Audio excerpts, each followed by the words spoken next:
Good morning, everyone. Firstly, I was here last year, so it's nice to be invited back. I've to try and fit a 12-year gambling addiction into 5 minutes. So wish me luck. I suppose it's a good cohort, a good group, in the sense of age profile. So, like a lot of you people that are sitting here today, when I was your age, very sporty, very into sport. Probably GA would be my background, and from a very, very young age, all I really wanted to do was play sport. Let it be soccer, rugby, basketball, GA. That was kind of all that I wanted to do.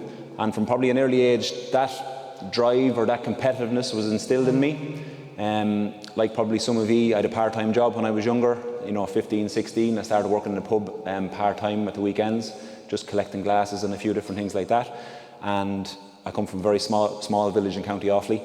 And around that time, when I started working in the pub, a bookies opened up around the corner. The first time ever, one opened up in the village. And I'd be working on a Saturday during the day, maybe in the afternoon, and I'd see guys who I thought at the time were old. They're probably the same age as I am now.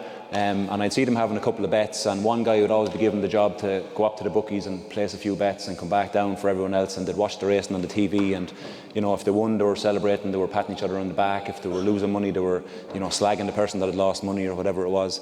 And the whole environment for me just completely consumed me. So I'm working in the pub and I'm seeing these guys and I'm thinking, geez, I want to do that. That looks like so much fun for me. And that probably was my first introduction to gambling. I did my Leaving Cert, got 385 points in the Leaving Cert, went to UCD to do an arts degree. And the real reason I went to UCD was because they had a good football team. So a lot of my decisions, again, were based around sport. But I suppose that was probably the real start of me getting involved heavier in gambling. So I was still living at home. I was on a sports scholarship in UCD. I was getting a grant from the government to go to college. So I actually had a lot of disposable income at the time, more probably than I should have had for someone my age. I was still working part-time at the weekends as well. And what I used to do every Saturday is, when I was about 17, 18, 19, 20, I'd go to the bookies on a Saturday morning or Saturday afternoon, and I'd have €50 in my pocket. And that for me was my budget for the day. So I'd go in and I'd have a couple of bets throughout the day. It could be 4 or 5 hours in the bookies, 3, 4 hours, whatever it was.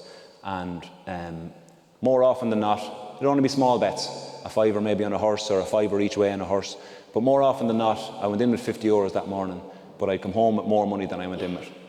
So if I went in with 50, I might come home with 60 or I might come home with €70. That money then would go towards going to the cinema or buying a new pair of runners or doing whatever, buying clothes or whatever it might be.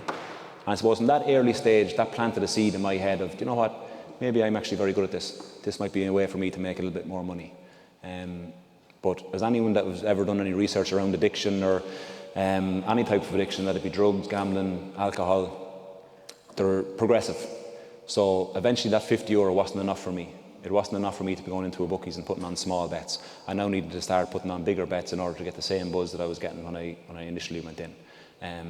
I had a €20 treble one time. I was in Bagot Street and I went into a bookies and I did a €20 treble on my way to college in 2006, and from my €20 the 3 horses won, I got back €2,800, and I was 21 years of age. And from that moment on, that was one of the best days of my life in terms of the buzz, in terms of everything, that the reaction, the adrenaline rush that I got from it. The feeling was unbelievable, and I couldn't wait to go home to the pub that I used to work in to tell all my friends and tell all the people that were there having a few drinks how much money I was after winning, because this to me was the big win, and I had the big amount of money like they had when they were gambling. But that moment was probably one of the worst things that ever happened to me, because now I could no longer go into a bookies and put on a small bet. Now I was putting on larger bets, and the more larger bets I was putting on, it meant the frequency of the gambling started to increase as well. So I was no longer just gambling every Saturday. It turned into Saturday, Sunday, and eventually 7 days a week. Again, short time wise, so I'm just going to kind of wrap it up a little bit, but in November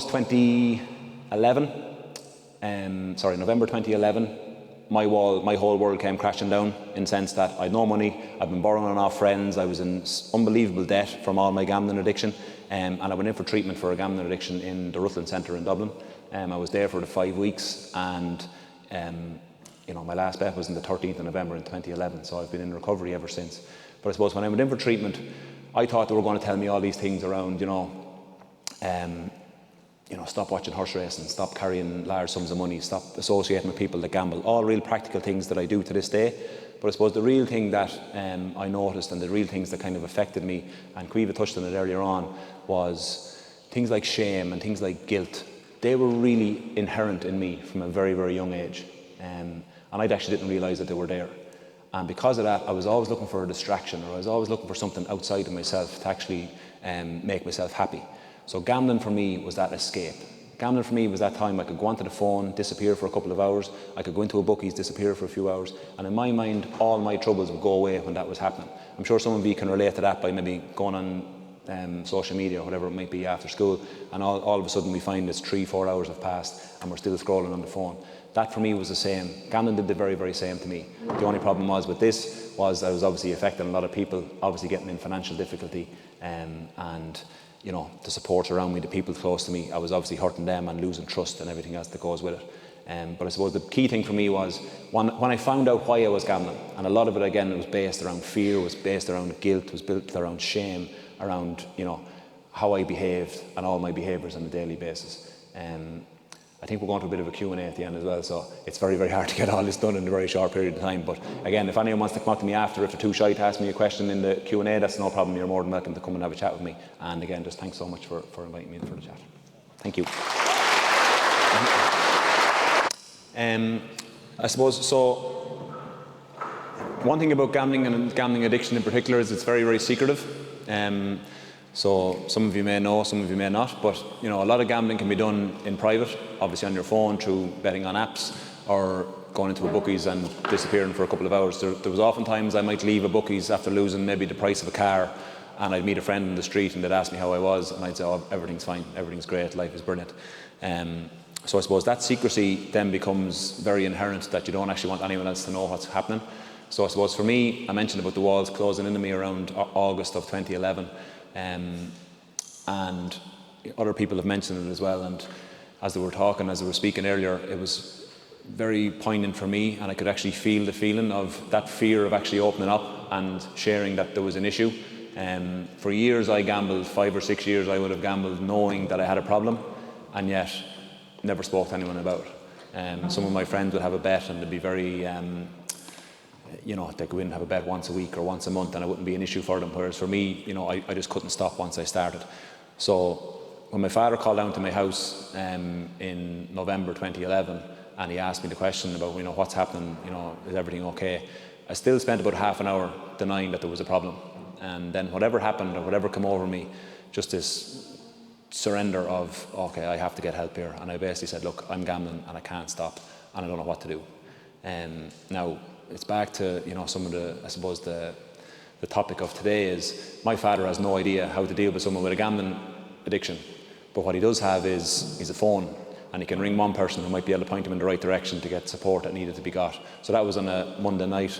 The very next day I met an addiction counsellor, went to my first Gamblers Anonymous meeting, went for an assessment that Friday the same week for treatment, and started treatment the following Wednesday.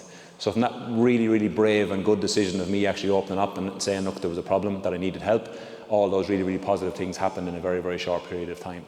So sometimes you might be nervous about speaking to someone or not knowing the right person to talk to, but for me, I think even just that opening that conversation and opening that valve, the right things will happen from that. So it doesn't necessarily, not that it doesn't matter, but you know, if you find a person that you trust, that you're willing to share something with, I find, you know, good things will happen on the back of that. So it was difficult opening up, but again, it was probably the best thing that I've ever done.